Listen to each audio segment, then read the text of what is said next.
Hello friends, आप सभी का स्वागत करता हूं आपके अपने इस यूट्यूब चैनल SCS एजुकेशन में।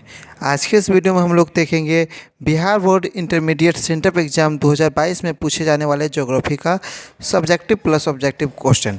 तो दोस्तों, अगर आप लोगों की एग्ज़ाम अभी तक नहीं हुई है तो आप लोग इसको अच्छे से रट लेंगे, क्योंकि आपके एग्ज़ाम में सेम टू सेम यही क्वेश्चन आप लोगों से पूछा जाएगा। तो आप लोग इसकी तैयारी अच्छे से कर लेंगे। अगर आपकी एग्ज़ाम हो चुकी है तो आप लोग अपना आंसर मिला सकते हैं, क्योंकि ये सारे क्वेश्चन एनुअल एग्जाम के लिए भी उतने ही इम्पोर्टेंट है। तो चलिए हम लोग इस वीडियो को स्टार्ट करते हैं। अगर दोस्तों आप लोगों को कहीं कोई दिक्कत है तो नीचे हमारे डिस्क्रिप्शन बॉक्स में मोबाइल नंबर दिया हुआ है, साथ में ग्रुप का लिंक भी दिया गया, आप लोग ज्वाइन होकर वहाँ हमसे पूछ सकते हैं। तो चलिए हम लोग इस वीडियो को स्टार्ट करते हैं। तो हम लोग सारे क्वेश्चन का आंसर देखेंगे। तो आप लोग देख सकते हैं ये सेंट्रल एग्जाम 2022 का ज्योग्राफी का क्वेश्चन है। एग्जाम नहीं हुआ है तो आप लोग अच्छे से देखिए, क्योंकि यही सेम क्वेश्चन आप लोगों से पूछा जाएगा। टोटल आप लोगों को 70 ऑब्जेक्टिव क्वेश्चन रहता है, जिसमें 35 आपको आंसर देना रहता है, 20 आपको शॉर्ट रहता है जिसमें 10 देना रहता है, 6 आपको लॉन्ग रहता है जिसमें से 3 देना रहता है। मैं सारे क्वेश्चन का आंसर आपको बताऊंगा, तो आप लोग इस वीडियो को पूरे अंत तक देखिएगा, तभी आपको समझ में आएगा। तो चलिए हम लोग स्टार्ट करते हैं। तो सबसे पहला क्वेश्चन आप लोगों को, निम्नलिखित में से कौन सा मानव भूगोल का उपागम नहीं है? तो 1 का जो सही आंसर क्या हो जाएगा? डी नंबर हो जाएगा। क्या हो जाएगा? डी नंबर हो जाएगा। तो आप लोग नीचे कमेंट बॉक्स में भी कमेंट कर सकते हैं अगर किसी क्वेश्चन में दिक्कत है तो। अब आते हैं सेकेंड नंबर क्वेश्चन की ओर। नवीन क्षेत्र की संकल्पना का प्रतिपादन किसने किया? तो इसका जो सही आंसर होगा वो होगा 2 का सही नंबर। क्या हो जाएगा? सी नंबर इसका सही आंसर हो जाएगा। अब बढ़ते हैं थर्ड नंबर क्वेश्चन की ओर। थर्ड नंबर क्वेश्चन है, किसने कहा मानव भूगोल मानव समाजों और धरातल के बीच संबंधों का संश्लेषित अध्ययन है? तो इसका सही आंसर हो जाएगा हमारा थर्ड का बी नंबर। क्या हो जाएगा? रेडजेल। अब आते हैं फोर्थ नंबर क्वेश्चन की ओर। व्यवहारवादी भूगोल मानव भूगोल के किस क्षेत्र का उपक्षेत्र है? तो 4 का जो सही आंसर होगा वो होगा हमारा डी नंबर। क्या होगा? D number. अब आते हैं फिफ्थ नंबर क्वेश्चन की ओर। कृषि भूगोल मानव भूगोल के किस क्षेत्र का उपक्षेत्र है? तो इसका जो सही आंसर होगा वो होगा डी नंबर। क्या होगा? डी नंबर होगा। आपको सभी क्वेश्चन का जो आंसर है वो 100% सही सही दिया जा रहा है, तो आप लोग इसको कॉपी में भी नोट कर सकते हैं, और सभी का सेट हमारा यही रहेगा। तो आप लोग अच्छे से इसको कॉपी में भी नोट करके जा सकते हैं, और टोटल 35 का 35 ऑब्जेक्टिव बिल्कुल सही सही बना के आप लोग आ सकते हैं। साथ में मैं आपको सब्जेक्टिव का भी आंसर दूंगा, तो आप लोग अंत तक वीडियो को अवश्य देखिए। निम्नलिखित में कौन विरल जनसंख्या वाला क्षेत्र है? तो विरल जनसंख्या वाला क्षेत्र कौन सा इसमें है? उत्तर पूर्व संयुक्त राज्य अमेरिका। अब आते हैं 7वें नंबर क्वेश्चन की ओर। निम्नलिखित में कौन एक जन स्थानांतरण का प्रतिकर्ष कारक नहीं है? तो 7 का जो सही आंसर होगा वो होगा हमारा ए नंबर। शैक्षणिक सुविधाएं मतलब एजुकेशनल फैसिलिटी जो है वो जन स्थानांतरण का एक प्रतिकर्ष कारक नहीं है। अब आते हैं हम लोग नेक्स्ट का, जनसंख्या वृद्धि दर सर्वाधिक है। जनसंख्या वृद्धि दर हमारा कहाँ सर्वाधिक है? तो एशिया में। क्या होगा? एशिया में। अब आते हैं हम लोग 9 नंबर क्वेश्चन की ओर।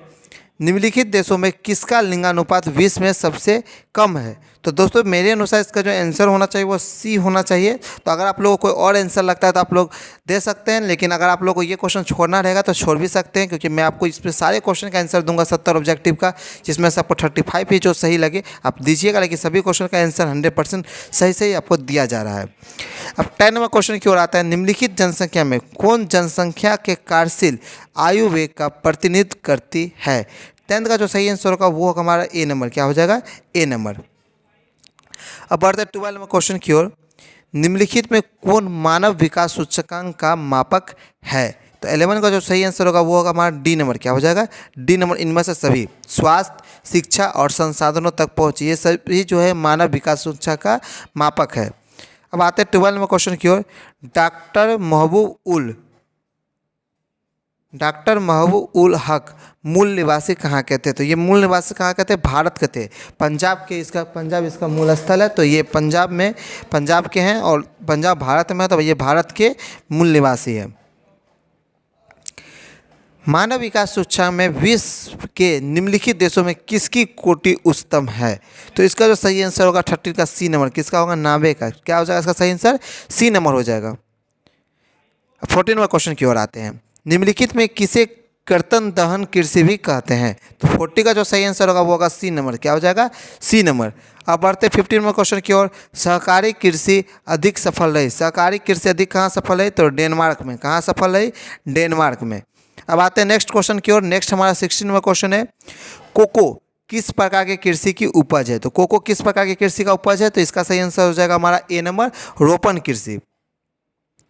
17वां क्वेश्चन आते हैं, निम्नलिखित में से कौन हमारा रोपण फसल है? तो रोपण फसल इनमें से हमारा कौन सा है? तो राई। क्या है? राई। ए नंबर इसका सही आंसर हो जाएगा। अब आते हैं हम लोग नेक्स्ट आपका 18वां क्वेश्चन, निम्नलिखित में से कौन द्वितीयक आर्थिक क्रियाकलाप है? द्वितीय आर्थिक क्रियाकलाप कौन है?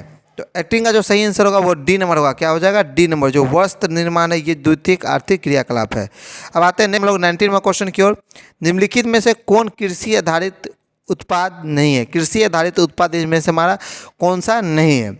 ए में हमारा चीनी, बी में है नमक, सी में है कॉफ़ी और डी में हमारा है चाय। तो कृषि आधारित उत्पाद इनमें से कौन सा नहीं है? तो नमक। नमक जो हमारा कृषि उत्पादित उत्पाद नहीं है, ये समुद्र से प्राप्त होता है।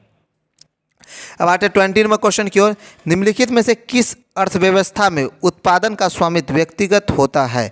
तो इसका जो सही आंसर होगा पूंजीवादी। किसमें? पूंजीवादी में। अब आते 21वां क्वेश्चन की ओर। 21वां क्वेश्चन है, निम्नलिखित में कौन हमारा वन आधारित उद्योग है? वन आधारित उद्योग इनमें से हमारा कौन सा है? तो लाख उद्योग। कौन सा उद्योग है? लाख उद्योग। 22वां क्वेश्चन की ओर आते हैं, निम्नलिखित में कौन चतुर्थक आर्थिक क्रियाकलापों से संबंधित है? तो 22 का जो सही आंसर होगा वो होगा डी नंबर। क्या हो जाएगा? विश्वविद्यालय शिक्षण। अब आते 23वां क्वेश्चन की ओर, निम्नलिखित में से कौन एक पंचम क्रियाकलाप है? पंचम क्रियाकलाप इनमें से कौन सा है? तो इसका जो सही आंसर होगा वो होगा बाह्य स्रोत, सी नंबर। अब आते 24वां क्वेश्चन की ओर। 24वां क्वेश्चन हमारा कहता है, लंबी दूरी तक भारी सामान ढोने के लिए कौन सबसे सस्ता परिवहन साधन है? तो इसका जो सही आंसर होगा वो कौन सा हो जाएगा? जल परिवहन। जल परिवहन जो है लंबी दूरी तक भारी सामान ढोने के लिए सबसे सस्ता परिवहन है। अब आते हैं 25वां क्वेश्चन की ओर, वृहद ट्रक मार्ग संबंधित है। वृहद ट्रक मार्ग किससे संबंधित है? तो इसका जो सही आंसर होगा वो है उत्तर अंतरिक्ष समुद्री मार्ग से। तो 25 का सही आंसर हमारा ए नंबर हो जाएगा। 26 में क्वेश्चन है, बिंग इंच पाइप लाइन परिवाहित करता है। तो 26 का जो सही आंसर होगा वो होगा सी नंबर, पेट्रोलियम। सबसे बड़ा लाइन किसका? सबसे बड़ा लाइन से क्या परिवर्तित होता है? तो पेट्रोलियम होता है। अब आते 27वां क्वेश्चन की ओर, विश्व व्यापार संगठन का मुख्यालय कहाँ है? विश्व व्यापार संगठन का मुख्यालय कहाँ है? तो जेनेवा में। कहाँ है? जेनेवा में। अब आते 28वां क्वेश्चन की ओर। 28वां क्वेश्चन है, भारत एक सदस्य है। भारत एक सदस्य किसका है? तो साप्टा का। किसका? साप्टा का। 28 का हमारा सही आंसर ए नंबर हो जाएगा। अब 29वां क्वेश्चन कहते हैं, यूरोपीय संघ का मुख्यालय कहाँ है? तो यूरोपीय संघ का मुख्यालय हमारा कहाँ पर है? तो 29 का जो सही आंसर होगा वो भी हमारा एक नंबर का कहाँ है? ब्रुसेल्स में। अब आते 13वां क्वेश्चन की ओर, लेनिनग्राद किस प्रकार का पतन है? तो 30 का जो सही आंसर होगा वो बी नंबर होगा। क्या होगा? B number. अब 31वां क्वेश्चन की ओर आते हैं, निम्नलिखित आर्थिक क्रियाओं में कौन नगरीय अधिवासों से संबंधित है? तो 31 का जो सही आंसर है वो हमारा ए नंबर है। अब बढ़ते हैं 32वां क्वेश्चन की ओर, पर्वतीय प्रदेशों में किस प्रतिरूप का अधिवास पाया जाता है? तो 32 का जो सही आंसर होगा वो होगा सी नंबर। अब आते हैं 33वां क्वेश्चन की ओर।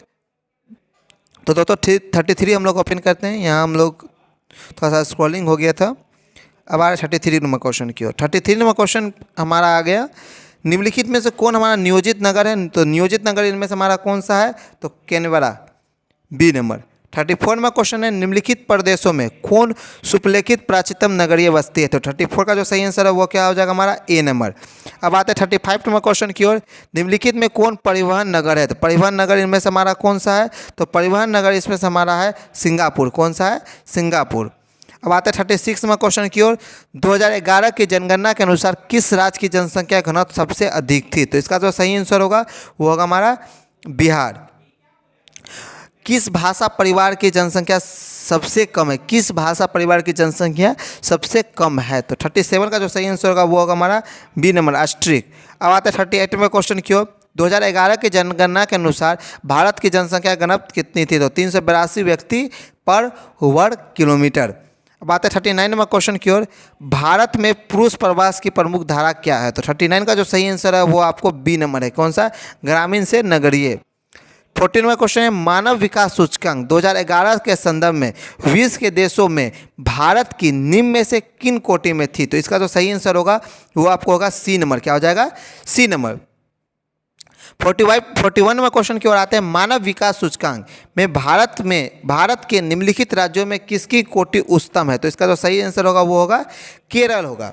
तो दोस्तों आपको हम लोग 75 ऑब्जेक्टिव क्वेश्चन में टोटल 41 ऑब्जेक्टिव क्वेश्चन का आंसर बता दिए हैं, जिसमें से टोटल आपको 35 ऑब्जेक्टिव क्वेश्चन का ही आंसर देना है। तो आप लोगों की यहाँ तक ज्योग्राफी में हम लोग आपको ऑब्जेक्टिव की तैयारी पूरी करा दी। आप सेम टू सेम ऑब्जेक्टिव को लिख कर एग्जाम में दे के आ सकते हैं। अब मैं सब्जेक्टिव क्वेश्चन की ओर बढ़ता हूँ।